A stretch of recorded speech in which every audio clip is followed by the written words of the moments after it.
Hello everyone, SirMonkeySuit or Zabi here, back again with Demon Slayer. We are on episode 23 of season 1, and in the last episode I missed something obvious. Now it doesn't happen often, but I can do it, and I did. I missed the different types of Hashira that they all were, and I don't know how I missed it. I guess it was just like how fast they were changing, and I was kind of just too engrossed in like getting a look up close at their like character designs and stuff like that, so I ended up missing them, but it doesn't matter because we'll talk about it now in the pre-discussion. So therefore, the pre-discussion might be a bit longer than usual. So obviously, if you don't want to wade through it with me, then the link to the reaction is in the description. You can just go watch that now. But we will be getting into that. So yeah, we'll get into that in a second. But basically, yeah. So we started the trial, and we got introduced to the Hashira, and their types, of course, all their names, everything like that, and kind of like how they, sort of like how their personality is. And it was actually surprising that we didn't go down the route of there being a, like, because I thought it was going to be a for and against type split. Because there's 9 Hashira, like, in my head I was like, oh, this is perfect. It's going to be four people are for the whole thing and they're fine with it happening, and then 4 are against, and they all have their different reasons. And then it would come down to the 9th one, basically the split decision, like, and whatever they decided, that's what would be the case. But that's not how it went at all, and it went interestingly. Like the fact that most of them, aside from Mitsuri, really, they all were in favor of, like, getting rid of Nezuko and killing off Tanjiro as well, which is fucked. But yeah, I'm sure they all had their reasons. I mean, Shinobu was still like on the fence about it. I suppose Muichiro was kind of, indifferent about the whole thing, and of course Gyu was on our side, which is obviously, of course, why he didn't really speak up at all during the whole thing, because we know where he stands on this whole thing, on this issue. But yeah, so we got to the point where the master obviously stepped in. We got the letter from Orokodaki, and that still didn't change the minds of the people there, which I thought may have done, but it didn't, until the master was like, well, you're basing this whole thing on the fact that, maybe if she does, like, maybe she will, she possibly will. Well, she possibly won't either, and that's 50-50. Like, it's a maybe either way. You can't decide somebody's, like, life and, like, livelihood and everything based upon that way of thinking. So obviously he brought up the whole thing of, like, if you can't offer more proof that she is going to harm humans, then it's like she's going to live, and we're going to continue on with this whole thing, regardless. And then of course Sanemi steps up, and this is where, like, the unfair part of the trial comes in, where Sanemi's basically dangling a carrot in front of, like, Nezuko's face, because like, it's just a bullshit way of, like, deciding something like that.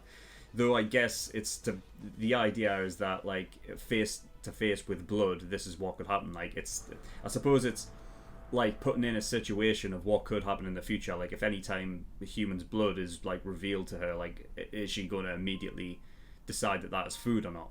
So I suppose that it is that, but, like, in terms of, like, the trial of it, like, I think it's a bit unfair. But basically, yeah, Sanemi and Oguro are the only ones I have an issue with right now. I'm sure they all have their reasons why they are doing this. Clearly, they're doing it because of, I mean, they just see them as monsters, right? And I'm sure they all have their own experiences and reasons why they are so adamant in their decisions.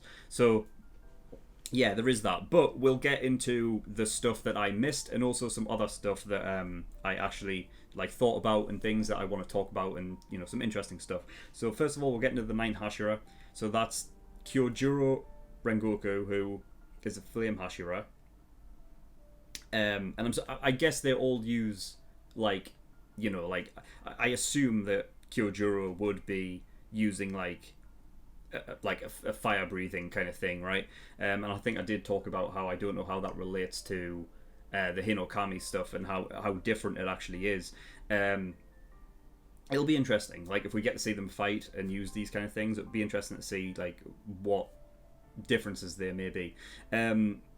Tengen Uzui, who is a sound Hashira, which is interesting. This is where it, like, got into, like, some mad stuff that I was like, I wasn't even expecting that. Though I suppose it all went out the window when we saw what Shinobu was as a Hashira, like an insect Hashira. Like, that's something that just completely was not being expected, especially like when they were doing the whole like like it was like an elements thing, and I suppose even then like that went out the window with Inosuke and his beast breathing. But yeah, so Tengen Uzui being a sound Hashira, that's an interesting one.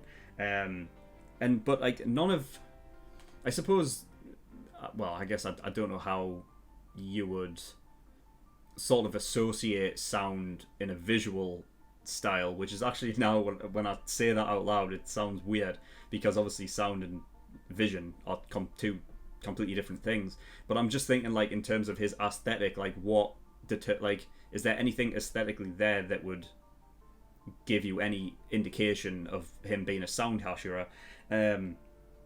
I don't know. And also, how does that like sort of play into his personality and how he wants this whole flamboyant thing? Like, what's that got to do with like? Because at this point, like, I'm kind of just like the way that the characters are, the personality wise, somehow does in a way like it always connects to how they are. Like, you know, like their personality sort of does connect with what they are as a Hashira, it seems like, or you know, whatever power or like, you know, whatever techniques they're using, I should say. I suppose Zenitsu is like thunder breathing is a bit obscure, but I think that's what's like like for his character anyway. He's supposed to be that one that's completely like you're supposed to understate, and it comes out of nowhere, so I guess it makes sense in that regard. But yeah, Sound Hashira is interesting. I don't know how that relates to like what he looks like or his personality, anything like that. I'm sure that there is something, but it's interesting. Mitsuri Kanroji, she is a love Hashira, of course, that makes total sense. You know, and considering how early on like they actually brought up the whole like what kind of Hashira they were and everything, like I would have figured out even earlier than I did that she loves everyone. You know, and everything that somebody does, like she just loves. So yeah. Gyome Himejima, he's a stone Hashira. That's interesting. You know, I quite he's got a I think he's an endearing one, you know, like he's an interesting one, but he's very endearing, I find. So yeah, he's interesting. Morichiro, Mist Hashira. Now this one, I think I like the sound of the most, to be honest, and I can see it being like one of the like just like almost like the coolest, because I just like the idea of Mist, like it being hidden in the mist. Like he can be like a very sort of silent assassin type, you know, Hashira, which I really like the sound of. You know, and I feel like, you know, going with the whole their personality kind of seeps through into like what kind of like, you know, techniques they use and everything. Like Mist, he is the way that he does sort of act is almost like Mist in a way. Like he's got like that sort of like misty look all the time. So yeah, there's that aesthetic thing going on, and also like he just kind of he kind of does like linger very but like almost like he's not there kind of thing, so it makes sense. But yeah, I have a feeling like I'll really like his techniques. And then we've got Aguro, who is the serpent Hashira, of course, makes sense, he's got a snake. And then Senemi, who is a wind Hashira, which is interesting. I was trying to like, obviously before I started editing the video, the reaction for last episode, like I tried to take like what I could from the way that Senemi's blade looked, and I was thinking like, oh god, it's not like something like acid or something, is it? But you know, I was talking about how I don't think he mustn't have, like, his blade mustn't be imbued with like those gems that absorb sunlight. But then what is it then? Because I mean, he did stab Nezuko, so there should be like when I see her like come out of the thing, if I can see her wounds, I want to see like that, you know, because it does burn, doesn't it? It like leaves like an obvious mark there. And then of course Shinobu and Giyu, insect and water Hashira. So that is the Hashira and the different types. But I also have some other stuff that I wanted to talk about and touch on that I didn't last episode. So it looked as though Giyu has an issue with Senemi. in particular, and it seems vice versa as well. I suppose Iguro had that whole thing as well about like Tomioka, and like, you know what I mean, like shouldn't he be punished as well? And he's annoyed that he's getting away with it, kind of thing. But it seems as though, like, as soon as Tsunemi turned up, there was it went over to Giyu, and his like expression, like looking over, like he looked pissed off that Tsunemi was here. So obviously he knew he was bad news to begin with, but yeah, and in some ways Shinobu probably is the same, but it may have been just because Tsunemi was, making a whole deal out of it and actually grabbing like the box that, with Nezuko in it, before anything had been decided. So yeah, also another thing that I noticed as well is that the crows in episode 21, when they turned up and obviously Giyu and Shinobu were fighting, I found it interesting that the crows didn't relay the message immediately. So there was a moment where I think it was Giyu had Shinobu in the headlock, right? And the crows had actually like landed on the branch and didn't go out and relay the message immediately, which is interesting. And I wonder if it's the case. I wonder if it's because this could be one of two things. I feel like either the master has control of them, like full control of them, and he's like some kind of like animal Hashira, or like he's able to, like, similar to in like Game of Thrones, how the one-eyed raven and whatnot can basically it's switching between animals and stuff, and he can see through their eyes. There's a fucking word for it, and the word escapes me right now. I can't think of it. But basically him seeing through the crows, and I don't know if he talks for them though. I don't know if that's the case, but it could be either that or the crows just have a mind of their own and they're a bit. I mean, that could be the case as well, because we've seen that the crows kind of, especially Tanjiro's, we've seen them almost, they do have a mind of their own. So it could be that, and they were just waiting to see. But I thought it would be interesting if it was like the master was waiting for something to happen to see if Shinobu would, to see what Shinobu would do, or to see, you know what I mean, maybe to get a gauge on how people would react to this whole situation. But yeah, I don't know. I just found it interesting that the crows didn't, they chose to stop when all this was going on and not actually, wait until Shinobu was going to attack and then they came out. It's interesting. Also, another thing I thought was just interesting as well in episode 21, I guess it doesn't really mean that much, but I just thought was cool, is that moment after daybreak obviously comes up, and then the sun obviously shines and you're seeing all the characters and stuff, that when it was Giyu, the light only hit Sabito's side of the kimono and not the other one, which is interesting. It kind of makes me think that Giyu's in a dark place almost, the way that, I don't know, but I just thought it was interesting, visually, just having that one half light up. I thought it was interesting. Yeah, and I have theories about possibly the master being a demon, and if he is, then that would be interesting. But yeah, I mean, we'll not get into that now. We're just going to get into episode 23 and see what we get. So yeah, if you do want to go watch the reaction, then the link is down in the description for the 10-minute version. There's also a link to the full length there. If you do want that, then it's there for you if you want it.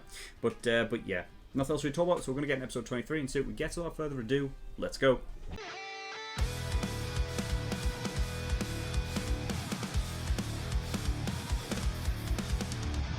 Okay, episode 23. Right, well, we cleared the issue up. So now it's just a case of, we can continue on, and everything should be, everything should be fine. Because I don't see a moment in which Nezuko does, actually tries to go after somebody. I just don't see that happening. So we should be fine. Of course, they made sure to point out that it doesn't mean that they trust them. It doesn't mean that, there's trust there. There's still, that basically overcome. But you know, it's something like, it's like almost like written law now that the Hashira don't try and go after Nezuko, not unless she attempts something first. So that's good. And also I like the fact that that Tsunemi and Aguro kind of were silent and just kind of went along with it. Like, of course, you know, Tsunemi's going to be peeved off at the fact that the rest of the Hashira saw what Tanjiro managed to do to him. Of course, that's going to be the case. But, like, that was the only real thing that Tsunemi or Aguro, like, even... You know what I mean? Like, that was the only thing that even got on this episode that would, of course, you know, it fits in with his character, so of course that was going to be the case. But the fact that they had just backed down and just took it as is was nice. I like that. It shows that, like, they're taking it on as, right, okay, fair enough, I was wrong, I don't trust you, but you know what I mean? Like, there's definitely something there, so that's good. Yeah, and at one point Gyume actually called, I guess he was calling Tanjiro like a pathetic child. Like, what? That was the last thing I was expecting coming out of Gyume. Like, I know Gyume was like, because I've you know, I was talking about him being like, you know, he seems like he's very delicate and whatnot, and you know what I mean, like, he kind of understands in that regard.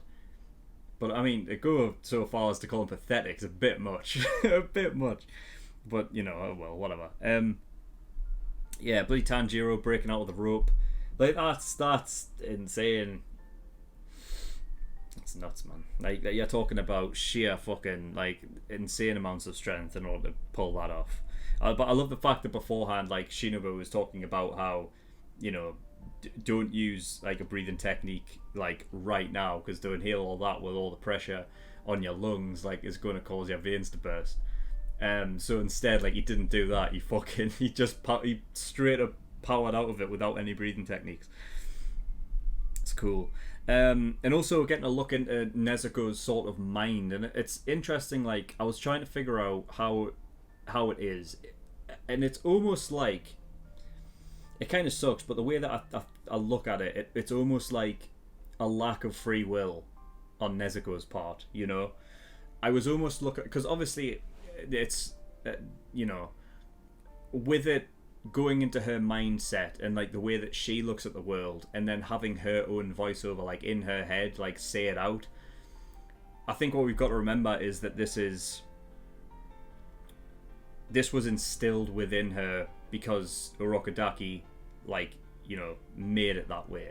Like, it's something that he pushed into her subconscious, so that's what she immediately thinks. I mean, even when Urokodaki did it and told Tanjiro about it, he says, like, you know, you may not like this, because the idea is that he's put that into her head and made her think that way. Therefore, it's a thing of Nezuko.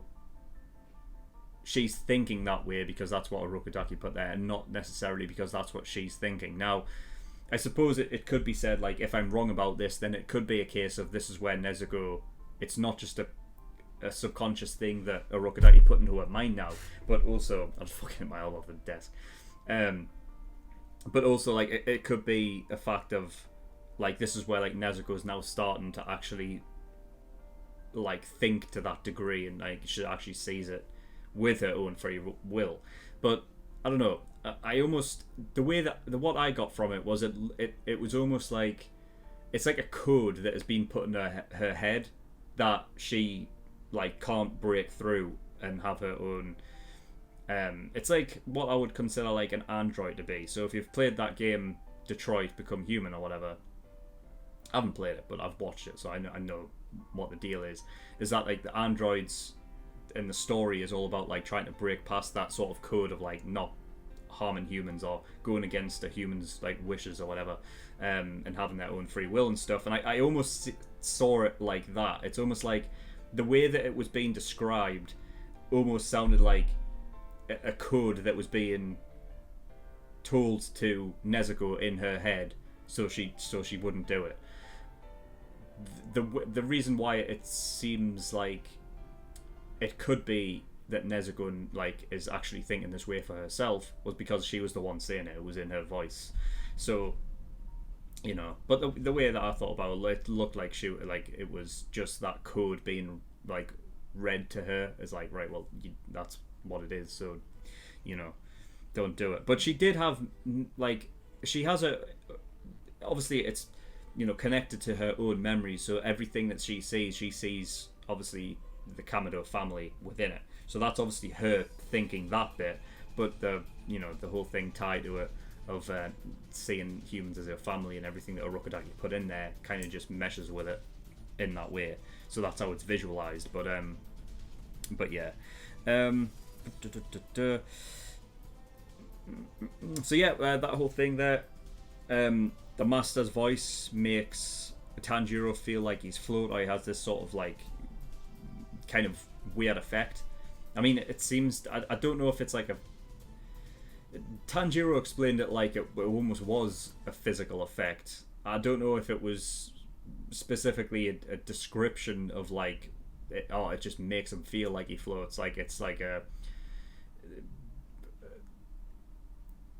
see, because that's the thing. Is like I don't know if like everything is telling me that like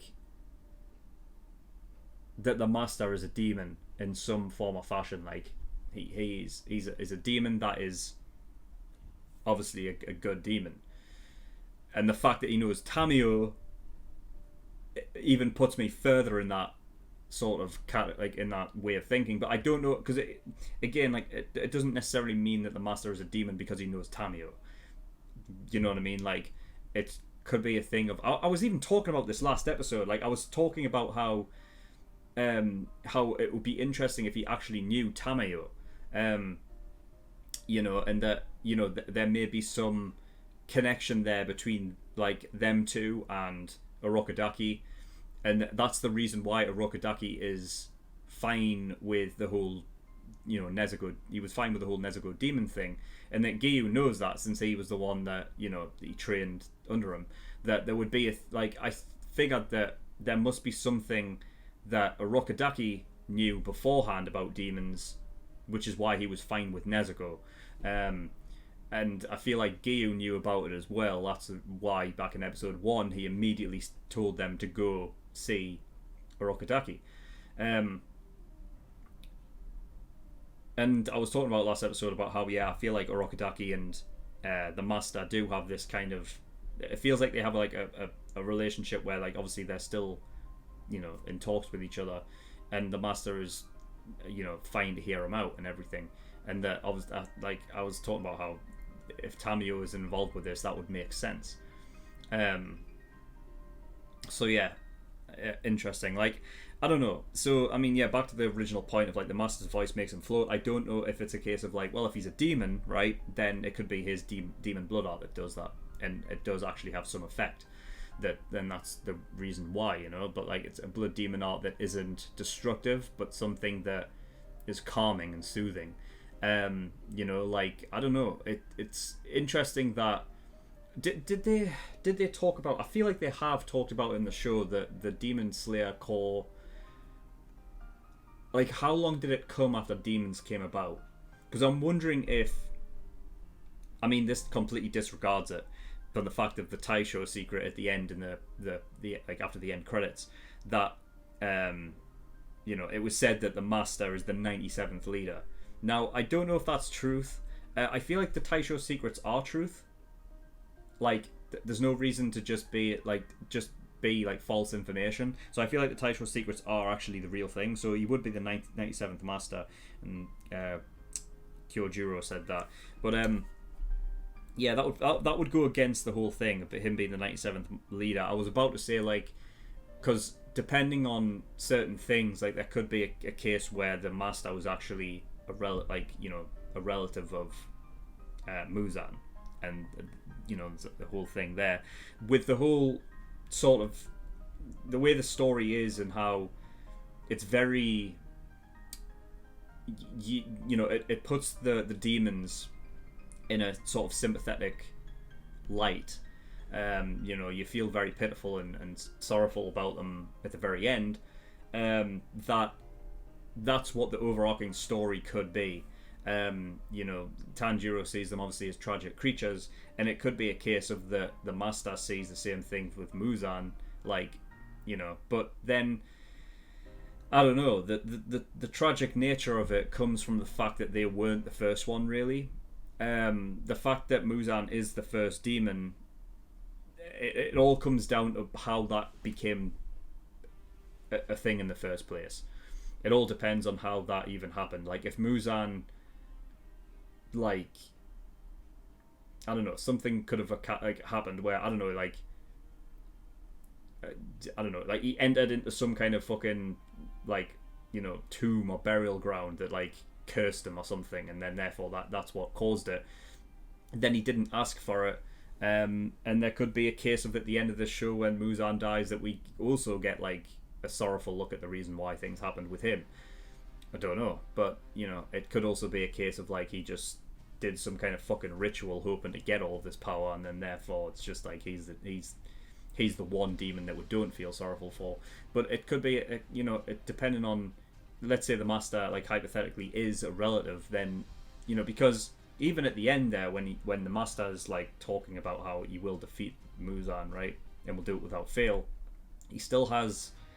There wasn't a change in intonation in his voice, and he was still calm and collected, and sort of, you know, had that slight smile on his face that he does have. That it could be a case for him, it is like a sorrowful thing, like to put him out of his misery kind of thing almost. But I don't know. I don't know. It's the master's voice making him float just kind of threw me off, because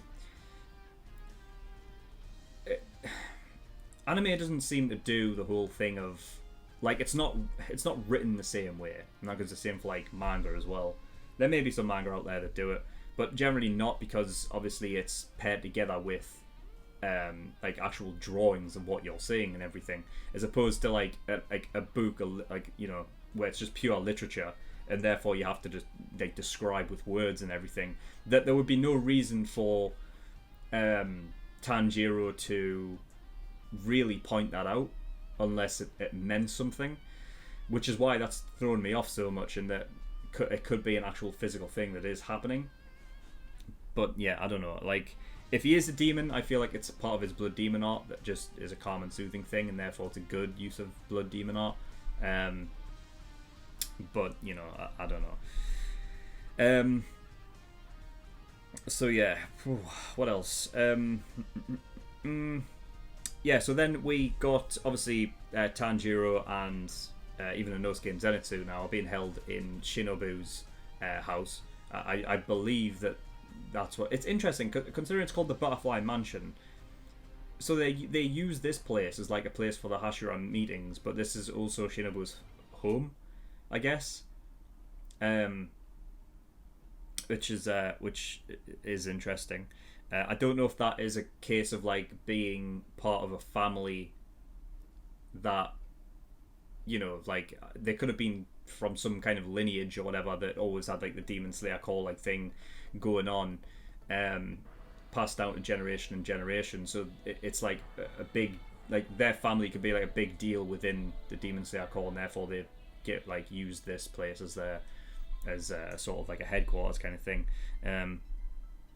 You know, but yeah, so we went there, and then the Kakushi, I think it's Kakushi in it. They come across Kanao, so that's what got her name, Tsuyuri, and they called her a Suguko, and we didn't get any information on what that is, but I'm sure we will. I don't know, or did they? They may have done. They may have done. Because they did say that, like, you know, obviously she was taught under a Hashira, if that's what Suguko means. I'm just looking now. Because,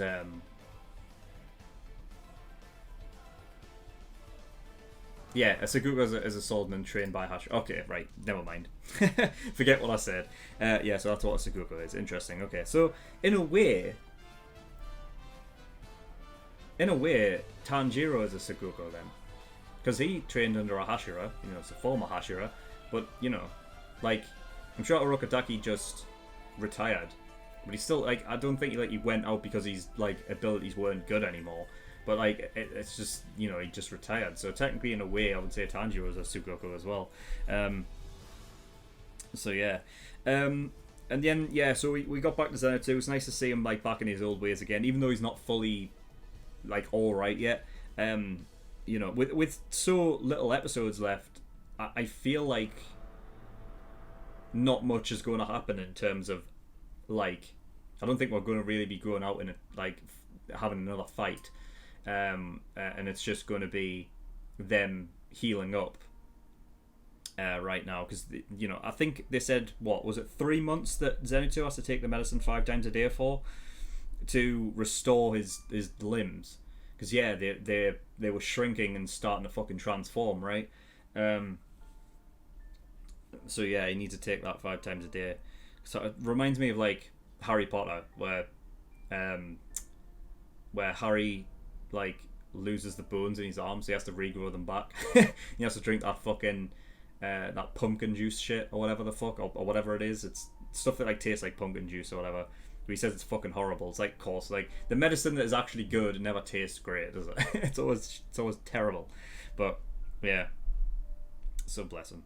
And also like, but like the one I feel sorry for the most is Inosuke, man. Like I don't know. I thought that it might have been the fact of like his head being crushed was what caused him to struggle to talk, but no, because he was talking fine after Giyu turned up, so it wasn't that. And then I thought, oh, is it because like he hasn't been talking as much, so somehow like his voice is just like you know what I mean, like just fucked up and cracked or whatever. But no, it's like that he got hit in the neck apparently because he wouldn't shut up and he kept shouting and whatever. But I feel sorry for him. Like I really feel sorry. I feel like the boarhead now comes in.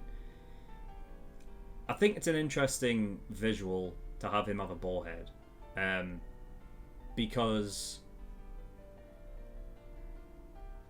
it works in so many ways that I don't think you would expect. Like when we first met him and everything, and like the way that he has been since we've seen him.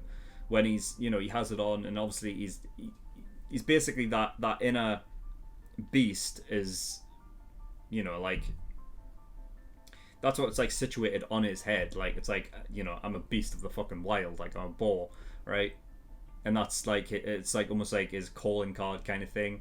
You know what I mean? And in one way, that's what it puts forward for that. But in this moment, like. I almost feel like it's a way for him to hide from the world, like his true feelings. Like I liken it to, if somebody like doesn't like the fact that they have to say sorry, so they like don't look in somebody's eyes while they say it, or they like try and hide and like say it like. Not like it's without any meaning, but it's like, oh, I'm sorry, like kind of that kind of thing.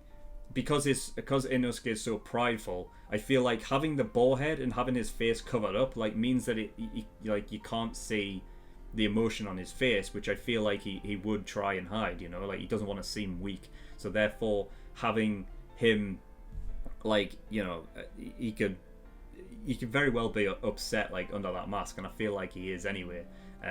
But yeah, this is just carrying on from what happened a couple episodes ago, and when we saw him getting carried away and he wasn't talking. And like when it first came up, I was like, is he sleeping or is he passed out or what because of the injuries?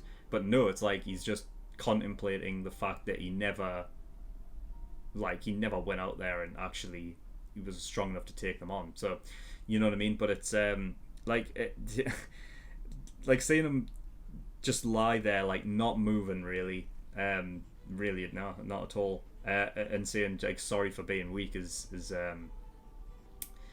yeah, I feel sorry for him, man.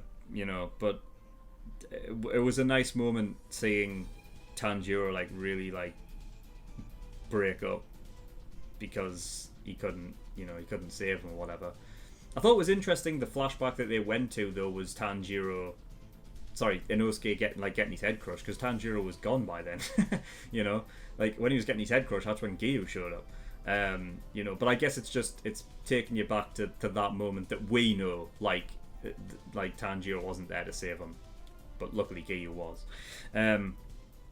So yeah, and then so we went back to the room, and interestingly, Tanjiro bringing up the whole thing about like the sort of immortality, I suppose, of demons, and bringing up the loneliness of that. I was wondering why he was bringing up the whole thing of like, I thought it was an odd thing to bring up. Like he was talking about how, you know what I mean, I'm going to grow up and die, so I need to do this quickly. I just thought it was like a bit of a morbid thing to start talking about there, and it seemed like the timing was a bit wrong and whatever, but it made sense when he talked about how, you know, it's furthering his mission of trying to get her to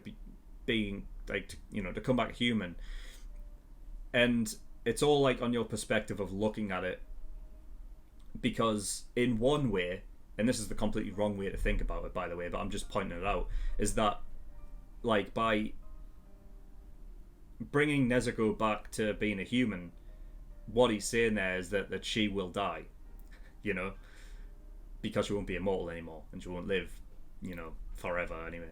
And then, you know, like, but the right way to obviously look at it, and the perspective you're supposed to look at it as, is the idea that, you know, she won't be lonely.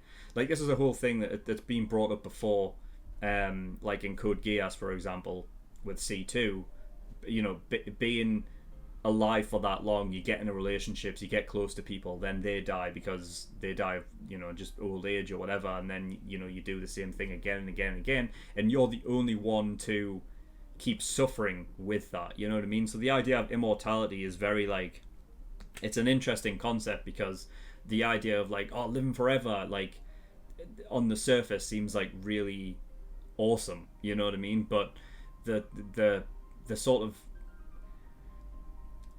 how mentally it would kind of just fuck you up, like, is, I think, just a fact of life, you know what I mean? Like, we're not meant to have that kind of shit. We're not made to be able to deal with that kind of stuff. Like, we're just, over the course, like, you would become